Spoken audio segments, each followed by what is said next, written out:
Praise the Lord. ఇంతకుముందు video కొన్ని మాటలు దేవుడి మాటలు చెప్పి ఒక పాట పాడాను. ఎస్పి బాలసుబ్రహ్మణ్యం గారు పాడిన పాట నడిపించుచున్నాడు.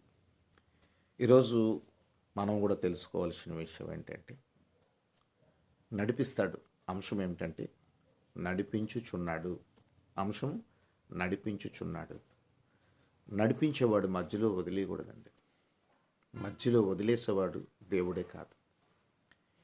యేసు ప్రభు వారిని ఒక మనిషి అనుకొని సిలువేసి చంపగలిగారు. కానీ ఆయన మరణాన్ని ఎవ్వరు ఆయన్ని మనిషిగా ఆ, మరణించాడు అనుకున్నారు. కానీ ఆయనకి మరణశిక్ష వేయగలవాడు దమ్మున్నవాడు ఎవరండి ఈ లోకంలో? ఆయన్ని చంపగలిగేవాడు ఎవడు? ఆయనే దేవుడు. ఆయన చేతిలోనే మన ప్రాణాలు ఉన్నాయి. అది మీరు తెలుసుకోండి. ఆయన చేతిలోనే మన ప్రాణాలు ఉన్నాయి. నిన్ను నన్ను సృష్టించాడు.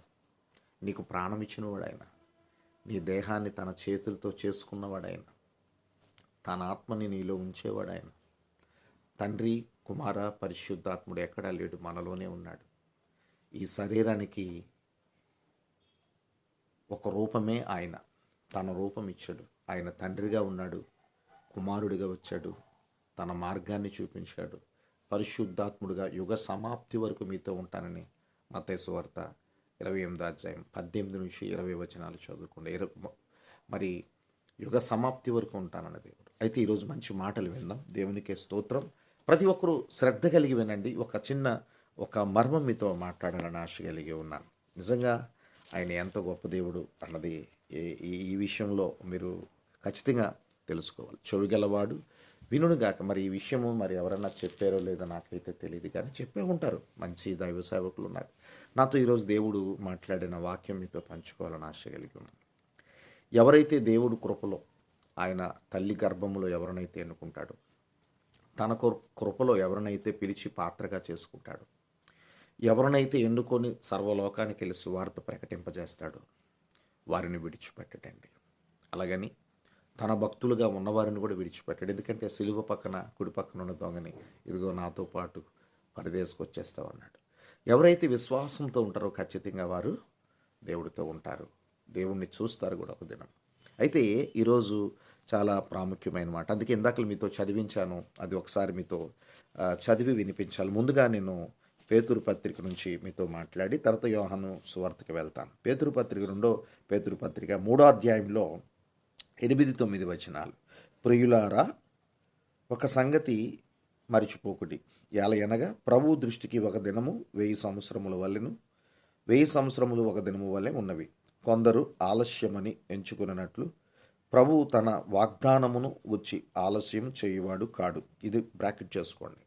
చాలామంది దేవుడి మాటలు చెప్తుంటే మాకు ఇంకా వయసు ఉందండి, మాకు ఇంకా బోల్డ్ ఉన్నాయండి అని కొన్ని మంది రక్షణకి పక్కన పెట్టి కొంతమంది ఏదోదో ఇంకా రాడులే ప్రభు, ఇంకేంటిలే పర్వాలేదులే అని కొందరు ఆలస్యం అనుకుంటున్నారు. దేవుడు రాకడైతే చాలా సమీపముగా ఉన్నది, ద్వారం దగ్గర ఉన్నాడని మత్తయి సువార్త 24:33లో ఉన్నది. ప్రకటన గ్రంథములో మరి 22వ అధ్యాయం 7వ వచనం 12వ వచనం కూడా మీరు చదువుకోవచ్చు. ఇంకా చాలా చోట్ల ఆయన రాకడ కొరకు మనకు గుర్తులు కనిపిస్తున్నాయి. ఎందుకంటే ఈరోజు ప్రపంచంలో చాలా చూడగలుగుతున్నాం. భయంకరమైనవి ఆయన చెప్పినవన్నీ జరిగిపోతున్నాయి. దయచేసి ప్రభు రాకడ సమీపంగా ఉంది కనుక ప్రతి ఒక్కరు కూడా మీరు దేవుణ్ణి తెలుసుకోకంటే చనిపోయారనుకోండి, తర్వాత పరలోకానికి ప్రయోజనం లేదు, హక్కుదారులు కాదు. అలాగని దేవుణ్ణి నమ్ముకొని మనం లోకంలో ఉంటే అలా నమ్ముకొని చనిపోయిన ప్రయోజనం లేదు. ఎందుకంటే పరలోక రాజ్యం కోల్పోతారు. దయచేసి అలాంటి వారు ఎవరైనా ఉంటే వెంటనే దేవుణ్ణి తెలుసుకోండి, నిజదేవుణ్ణి తెలుసుకోండి. మీ కంఠంలో ప్రాణం ఉన్నప్పుడే మీరు తెలుసుకోవాలి అని నేను చెప్తున్నాను. దేవుడు బిడ్డలుగా కొంతమంది బ్యాప్టిషన్ తీసుకొని సిగరెట్లు కాల్చడం, పానపరాకలు వేయడం, మందు తాగడం, ఇష్టాసారంగా తిరిగిన వారు చాలామంది కొంతమంది ఉన్నారు. వారికి కూడా నేను ఏం చెప్తున్నానంటే దయచేసి ఆ వ్యసనాన్ని మీరు వదిలిపెట్టి నన్ను క్షమించు ప్రభు అంటే దావీదుని క్షమించిన దేవుడు మిమ్మల్ని కూడా క్షమించి పరిశుద్ధతతో నింపి ముందుకు నడిపిస్తాడు. ఖచ్చితంగా ఆయన రాకడలన్నీ గుర్తులు కనిపిస్తున్నాయి. ఇప్పుడు యుద్ధాలు, సమస్యలు మీరు వింటున్నారు కదా. యుద్ధం అన్నీ చాలా దేశాల్లో రెడీగా ఉన్నాయి, యుద్ధాలు చేసుకుంటున్నాయి.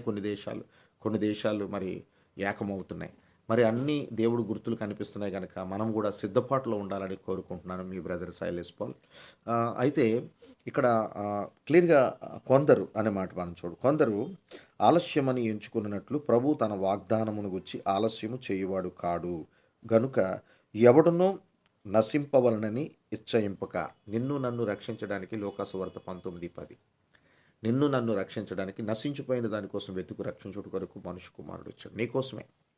నువ్వు అక్కడ చెప్తున్నాడు నశింపగా. ఇక్కడ క్లియర్గా ఉందండి, క్లియర్గా రాస్తున్నాడు ఇక్కడ క్లియర్. నశింపవలనని ఇచ్చయింపగా. నువ్వు చనిపోవడానికి, నువ్వు నశించిపోవడానికి దయచేసి చాలామంది ఈడు ఎలా పోయినా పర్వాలేదు అనుకుంటాడు, కానీ దేవుడు మాత్రం నీవు నశించిపోవడం ఆయనకి ఇష్టం లేదు.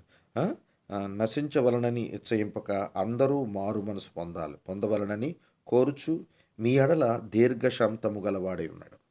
నీవు నశించిపోవడానికి ఆయనకి ఇష్టం లేదు కనుక నిన్ను ఏదో రూపంలో మీ సేవకుల మాట మీరు వినలేకపోవచ్చు. అందుకే కొన్ని మీటింగ్లకు వెళ్తే ఆ మీటింగ్ ద్వారా వాక్యం ద్వారా బలపడతారు. లేదంటే సెల్లో కొన్ని మాటలు చూసి దైవ సేవకులు చెప్పిన మాటలు విని బలపడిన వారు ఉంటారు. పాటల ద్వారా బలపడిన వారు ఉంటారు. ఏదో రూపంలో దేవుడు మిమ్మల్ని రక్షించుకుంటూ ఉంటాడు. దయచేసి తెలుసుకోండి, అందరూ ప్రతి ఒక్కరూ మారు మనసు పొందుకోవాలని. ఎందుకంటే అందరికీ ప్రభు అయి ఉన్నాడని అపోస్తులు 10:36 చెప్తుంది. ఎఫెసీయులు 4:6 కూడా చెప్తుంది. అందరిలో ఉన్నాడు ఆయన. అందరికీ దేవుడు, హిందూ, ముస్లిం, క్రిస్టియన్గా బ్రతుకుతున్న వారికి, బౌద్ధిస్టులు, బుద్ధిస్టులు, భూమి మీద ఉన్న అందరికీ ఆయన దేవుడై ఉన్నాడు. దయచేసి ప్రతి ఒక్కరిని రక్షించాలని కొంచెం ఆలస్యం చేస్తున్నాడు, కానీ ఆయన రాకడు వచ్చేస్తే ఇంకెవరూ తప్పించుకోలేరు. దయచేసి ఆయన రాకముందే మీరు తెలుసుకోవాలి, సిద్ధపాట్లు ఉండాలి. అయితే ఇక్కడ శిష్యుల కోసం ఒక మాట చెప్పాలండి. శిష్యుల కోసం నేను కొంచెం స్పీడ్గా చెప్తాను చూడండి. మరి శిష్యులు ఆయన చనిపోయి పునరుద్ధానుడై లేచిన తర్వాత తలుపులు వేసుకొని ఉన్నారు, అందరూ కూడుకొని ఉన్నట్టు మనం యోహాను సువార్త 20వ అధ్యాయంలో క్లియర్గా మనం 19 నుంచి మరి 31 వచనం మీరు చదువుకోండి. దాంట్లో చాలా స్పష్టంగా దేవుడు తలుపులు వేసుకొని ఉంటే డైరెక్టర్గా వారి దగ్గరికి వెళ్ళి నుంచుని ఉన్నాడు. వారు తలుపులు వేసుకుని ఉంటే నుంచుని ఉన్నాడు. అందరు శిష్యులు మరి తెలుసుకొని అందరికీ చెప్తున్నాడు, దేవుడు మీ అందరికీ సమాధానం కలుగును గాక అన్నాడు. మరి అందరూ చక్కగా నమ్మారు. మరి అక్కడ ఒక తోమ అనే దిదుమ అనే చూడండి, దిదుమ అనబడిన తోమ మాత్రం అక్కడ లేడు. లేకపోవడంతో మరి దేవుడు ఏం చేశాడంటే చూడండి, మరి వచ్చేసాడు, వెళ్ళిపోవచ్చు కదా అందరితో, ఎందుకు అక్కడ ప్రత్యక్షమయ్యాడంటే అప్పటికే సిలువ వేసిన అక్కడ ప్రభుత్వాలు యేసు ప్రభుకి ఎక్కడైతే సిలువ వేశారో యేసు ప్రభు శిష్యులను కూడా చంపుతారని భయపడుతూ వారు లోపట ఒక రూమ్లో తలుపులు వేసుకుని ఉన్నారు, వారికి చెప్పడానికి, ధైర్యపరచడానికి. అందుకే యెహోషువతో మొట్టమొదటి అధ్యాయంలో మరి 5 నుంచి 9 వచనాలు మీరు చూస్తే నిబ్బరము కలిగి ధైర్యంగా ఉండండి, భయపడొద్దు, జడొద్దు, దిగులు పడొద్దు అనే మాటలు మనం చూడగలుగుతున్నాం. వీరితో కూడా దేవుడు చనిపోయి పునరుద్ధానుడై వచ్చి శిష్యుల దగ్గరికి వచ్చి ఏం మాట్లాడుతున్నాడంటే మీకు సమాధానము కలుగును గాక. అందరూ నమ్మారు, కానీ దిదుమ అనే తోమ అక్కడ లేడు. లేకపోవడంతో యేసు ప్రభు వారు వెళ్ళిపోయిన తర్వాత శిష్యులు తకమా వచనాలని మీరు చదువుకోండి, నేను కొన్ని వచనాలు చదువుతాను.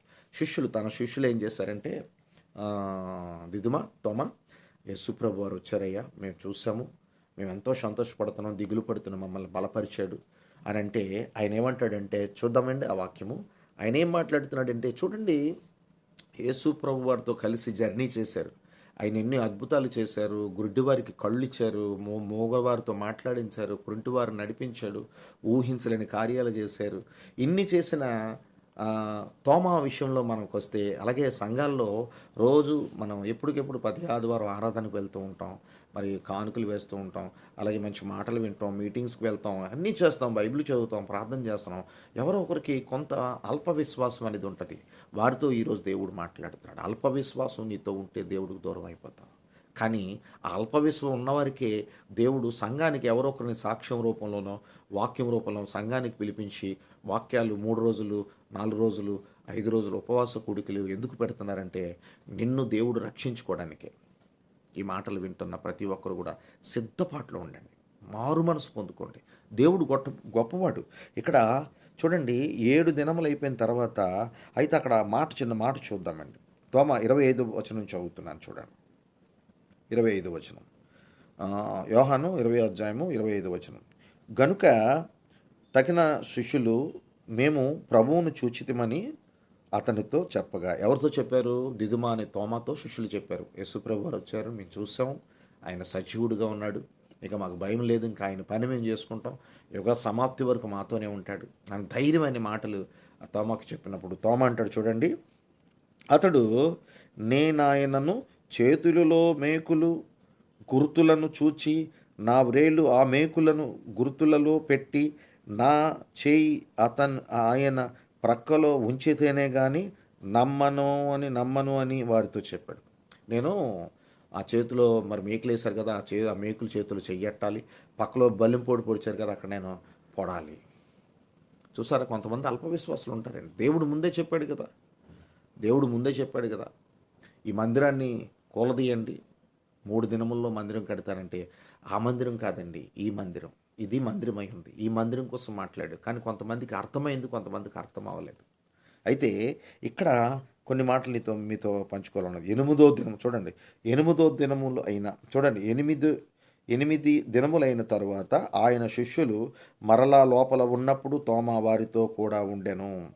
తలుపులు మూయబడి ఉండగా యేసు వచ్చి వారి మధ్య నిలిచాడు. చూడండి, మరలా తలుపులు వేసుకుని ఉంటే మళ్ళీ వచ్చి నుంచున్నా మరి వచ్చి వెళ్ళిపోయాడు కదా, అందరిని బలపరిచాడు, వెళ్ళిపోవచ్చు కదా. నిన్ను నన్ను నడిపించిన దేవుడు తన మార్గంలో నిన్ను విడిచిపెట్టాడు. ఆయన నిన్ను విడవని దేవుడు. నువ్వు తెలుసో తెలియకో పొరపాట్లు జరిపిస్తున్నా, జరుపుతున్నా అంటే నీకు తెలుసో తెలియక పొరపాటులో నిండిపోతున్నా, నిన్ను బలపరిచే దేవుడుగా ఉన్నాడు ఆయన. నీవు కావాలంటే ఎట్టి పరిస్థితుల్లో ఆయన నిన్ను విడిచిపెట్టాడు. ఆయనకి ఎంత రకాలుగా బాధ పెట్టినా, ఎన్ని రకాలుగా ఏడిపించినా, కానీ నిన్ను రక్షించుకోవడానికి ఏదో ప్రయత్నం చేస్తూనే ఉంటాడు. ఇది మాత్రం గమనించండి. నిలిచి చూడండి, మీకు సమాధానము కలుగునుగా అన్నాడు. మళ్ళీ అందరితో అన్నాడు, మీకు సమాధానము కలుగునుగా. కానీ చూడండి, తరువాత తోమాను చూశాడంట. యనమండరికి ఆ యొక్క వచనాలను మనం ముందు చూసుకుంటే, ముందు కూడా మాట్లాడాడు దేవుడు. ముందు వచ్చి వాళ్ళ ముందు నుంచొని మీ అందరికీ సమాధానం కలుగునుగాక అన్నాడు. మరలా తోమా ఉండేటప్పుడు మరలా మీ అందరికీ సమాధానం కలుగునుగాక అన్నాడు. అంటే తోమాను కూడా అక్కడ మరలా కలిపి తోమాను చూసి అంటున్నాడు చూడండి. తోమాను చూచి నీ వ్రేళ్ళు ఇటు చాచి నా చేతులు చూడుము, నీ చేయి చాచి నా ప్రక్కలో ఉంచి అవిశ్వాసివి కాక విశ్వాసువై ఉండమనను. విశ్వాసువై యుండును అనెను, ఉండమని అనెను. చూసారా, వాళ్ళు ఏదో తెలియక చేశారు. నాకు సిలువ మరణం, వాళ్ళు మేకులు కొట్టారు, చేతులకు మేకులు కొట్టారు, కాళ్ళకు మేకులు కొట్టారు, ఏమండి పక్కలో బల్లింతో పొడిచారు, కొరడాలతో 39 కొరడాలు, ఉమ్ము వేశారు, కిరీటం పెట్టారు, అనేక రకాలుగా బాధలు పెట్టారు. నువ్వు కూడా అల్పవిశ్వాసిగా రా అని దేవుడు ఏమంటున్నాడు తెలుసా? నువ్వు అల్పవిశ్వాసిగా ఉండడానికి వీల్లేదు. ఎందుకు అల్పవిశ్వాసిగా ఉండడానికి వీల్లేదు అని బలపరిచాడంటే, అక్కడ మీకు ఒక మంచి మాటలు చూపిస్తానండి. ఏ ఒక్కరు కూడా భక్తులు అల్పవిశ్వాసిగా ఉంటే పరలోకం కోల్పోతారండి. దేవుడు మీ దగ్గరికి వచ్చి వాక్యం ద్వారా మాట్లాడుతున్నాడంటే మీకు పరలోక రాజ్యం ఉన్నదని అర్థం. ఇక్కడ చూడండి, వాళ్ళందరూ అలాగే చేశారు కదా, నువ్వు అల్పవిశ్వాసి కాక విశ్వాసవై ఉండునని అనెను. అందుకు తోమా ఆయనతో ప్రభువా, నా ప్రభువా అనెను. బతిమాలుకోవడం మొదలుపెట్టాడు. కళ్ళు తెరవబడ్డాయి. యేసు ప్రభు వచ్చి మాట్లాడేటప్పుడు, అయ్యా నేను ఎంత అల్ప విశ్వాసనయ్యా, నీతోనే కలిసి జర్నీ చేశానయ్యా అని మరి పశ్చాత్తాపం పడినట్టు మనకు అక్కడ కనిపిస్తుంది. ఇక్కడ కొన్ని మాటలు మీతో పంచుకుంటాను, బాగా వినండి. యేసు చూడండి బతిమాలుకున్నాడు తోమా అక్కడ. యేసు నీవు నన్ను చూచి నమ్మితివి, చూడక నమ్మిన వారు ధన్యులని అతనితో చెప్పారు. చాలామంది నేను కూడా చూడక నమ్మానండి. యేసు ప్రభు మాటలు చెప్పినప్పుడు ఆయన అంగీకరించాను. తర్వాత ఆయన ముదిని వచ్చే వరకు నెత్తుకునేవాడు నన్ను బలపరిచాడు. నేను ధన్యుణ్ణే. చాలామంది చూడక నమ్ముతారు, చూసారా, వాళ్ళందరూ ధన్యులే. చూసి నమ్మిన వారు ఖచ్చితంగా వాళ్ళు ధన్యులే. కానీ నీకన్నా వాళ్ళు అద్భుతమైన వాళ్ళు అంట. ఎందుకంటే అబ్రహాం జీవితంలో అంతే. మీరు తర్వాత మనం మ్యాటర్ మారిపోతుంది. అబ్రహాం కూడా ఆ మాట విన్నాక ఆయన దేవుడా కాదా అని పరీక్షించకంట, ఆయన స్వరం వినగానే అంతే వెళ్ళిపోయాడు అంతే. అందుకే అబ్రహాం గారిని ఈరోజు సమస్త దేశ ప్రజలకి ఒక తాతగా, ఒక మంచి విశ్వాసిగా, మంచి భక్తుడిగా ఆయన్ని నిరూపించాడు ఈ బైబిల్ గ్రంథంలో. ఆదికాండం నుంచి ప్రకటన గ్రంథం వరకు ఆయన కోసం మాట్లాడకంట, మరి చెప్పకంట, ఆయన పేరు చెప్పకంట వాక్యం ఎవరు చెప్పరు. ఎందుకంటే ప్రతి ఒక్కరు కూడా అబ్రహాం కోసం మాట్లాడిన వారే. ఇక్కడ క్లియర్గా ఉంది, కొన్ని మాటలు చూడండి. మరియు చూడండి, అప్పుడు తోమాకి ఎప్పుడైతే దర్శనం ఇచ్చాడో, తోమా ఎప్పుడైతే బతిమాలుకున్నాడో, అక్కడ శిష్యులందరి దగ్గరికి ఎందుకు వచ్చాడంటే, ఈరోజు భక్తులుగా ఉన్న మీకు కూడా ఏమున్నదో ఒకసారి మీతో మాట్లాడతాను. చూడండి ఇక్కడ, మరియు అనేక ఇతర సూచక క్రియలు యేసు తన శిష్యులు ఎదుట చేసెను. ఆ క్షణంలో అందరినీ కూర్చోబెట్టి కొన్ని అద్భుతాలు చేశాడు. ఏంటో మీతో చెప్తాను.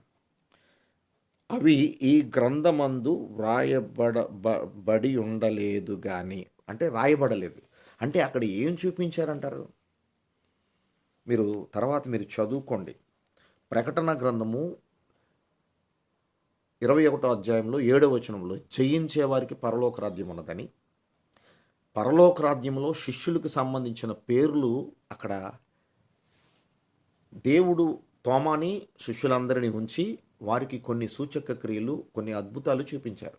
పరలోకం చూపించి ఉంటారు, నరకం చూపించి ఉంటారు, జరగబోతను చూపించి ఉంటారు, తన విశ్వరూపం అంటే తన యొక్క మహిమా రూపాన్ని చూపించి ఉంటారు. అవన్నీ ఈ గ్రంథంలో రాయబడలేదంట. వాళ్ళు ఎంత ధన్యులుగా ఉన్నారంటే అంత ధన్యులుగా ఉన్నారండి. ఇక్కడ క్లియర్గా ఒక మాట మీతో పంచుకోవాలని ఆశగా, అక్కడ మొత్తం ప్రపంచం, అక్కడ శిష్యులందరికీ కూడా ఈ ప్రపంచం ఏమవుతుందో చూపించి ఉండొచ్చు. తర్వాత దేవుణ్ణి నమ్మిన వారికి ఏమి అవుతుంది, వాళ్ళు ఎక్కడుంటారో చూపించవచ్చు. పరలోక రాజ్యం చూపించి ఉండొచ్చు. పరలోక రాజ్యంలో వారి పేర్లు కూడా ఆ గుమ్మముల మీద ఉంటాయని వారికి చూపించవచ్చు. చూడండి, ప్రకటన గ్రంథంలో మరి 21వ అధ్యాయం 7వ వచనములో జయించేవాడు వీటిని స్వతంత్రించుకొనును, నేను అతనికి దేవుడునై ఉందును, అతడు నాకు కుమారుడై ఉండును. దేవుడికి స్తోత్రం. ఇదిగో నేను ఆ తర్వాత జీవితము వారికి చూపించుంటాడు. ఇదిగో మీరు అందరూ అక్కడ ఉంటారా, మీరందరూ నన్ను నా బిడ్డలు, మీరు నా కుమారులు, మీరు నాతో ఉంటారని పరలోక రాజ్యంలో ఆ సింహాసనం మీద దగదగదగ మెరుస్తున్న ఆ యేసు ప్రభుని చూపించుండొచ్చు. ఆయన రూపం ఇక్కడ కేవలం యేసుగా చూస్తున్నారు, తర్వాత ఆ సీట్లో కూర్చుంది నేనే అని చూపించుంటాడు దేవుడు. ఆ తర్వాత ఇక్కడ 12వ వచనం చూడండి, ఆ పట్టణమునకు ఎత్తైన గొప్ప ప్రకారములు 12 గుమ్మములు ఉండెను. ఆ గుమ్మముల యొద్ద 12 దేవదూతలు ఉండిరి. చూడండి, దేవదూతలు ఉండిరి. ఇశ్రాయేలుల 12 గోత్రములు నామములు ఆ గుమ్మముల మీద వ్రాయబడి ఉండెను. దేవుడికి స్తోత్రం. చూడండి, 12 మంది దేవదూతలు అక్కడ ఉన్నారు. 12 మంది ఇశ్రాయేలు వారి గోత్రములు, అంటే ఇశ్రాయేలు 12 మందిని అక్కడ ఆ యొక్క ప్రకారాల మీద, అంటే అక్కడ ఉన్న గుమ్మముల మీద 12 మంది పేర్లు చూపించి ఉండొచ్చు. దేవుడికి స్తోత్రం చెప్పండి. ఈ మాటలు వింటున్న నీవు, దేవుడు చెప్తున్న మాట ఎవరైతే శ్రద్ధగా వింటారో వారికి ఎట్టి పరిస్థితిలో నరకములు విడిచిపెట్టడు. ఎవరైతే భక్తితో ఉంటారో వారందరికైతే దేవుడు చెప్పిన మాట పరలోక రాజ్యం వారికి ఉన్నది. అక్కడ జరిగిన ఆ యొక్క సూచక క్రియలు చూడండి. అక్కడ మరొక్కసారి యోహాను సువార్తలో మరి ఆ క్లియర్గా మనకి చూస్తే క్లియర్గా ఉన్నది. ఆ యోహాను సువార్త చూడండి, యోహాను సువార్తలో క్లియర్గా ఉన్నది చూడండి. ఆయన అనేకమైన ఇతర సూచక క్రియలు యేసు తన శిష్యుల ఎదుట చేసెను, అవి ఈ గ్రంథమందు వ్రాయబడి ఉండలేదు. కానీ యేసు దేవుని కుమారుడైన క్రీస్తు అని మీరు నమ్మినట్లు నమ్మి ఆయన నామమునందు జీవము పొందినట్లు ఇవి వ్రాయబడిను అని రాశాడు. చూసారా, అక్కడ నిత్య జీవం అనేది వారికి చూపించాడు. మీరు చనిపోయిన తర్వాత మీరు నాతో ఉంటారు, మీ పేర్లు అక్కడ గుమ్మాల మీద ఉన్నాయి, మీరు నన్ను చూస్తారు, నన్ను ఆరాధిస్తారు అని అక్కడ కొన్ని చూపించి దేవుడు ఉంటాడు. వెంటనే తోమా సరెండర్ అయిపోయారు. ప్రభువా సమాధానం ఎవరికైతే ఉంటుందో వారందరికీ కూడా పరలోక రాజ్యం ఉంటుంది. ఈ మాటలు వింటున్నా నీవు తెలుసుకో, నిన్ను విడిచిపెట్టే దేవుడు కాదు, నేను నడిపిస్తాడు ఈ భూమి మీద, నీకు కావలసినవన్నీ ఏర్పాటు చేస్తాడు, తర్వాత పరలోక రాజ్యానికి తీసుకెళ్తాడు. అక్కడ నీ పేరు ఉంటుంది జీవ గ్రంథమందు. God bless you all. Praise the Lord. మీ బ్రదర్ శైలేష్ పాల్. నచ్చితే లైక్ చేయండి, షేర్ చేయండి మీ ఫ్రెండ్స్ అందరికి కూడా. అలాగే సబ్స్క్రైబ్ చేయండి. Praise the Lord. God bless you all. 2 వీడియోలు చూడండి. ముందు వీడియో చూడండి, ఈ వీడియో చూడండి.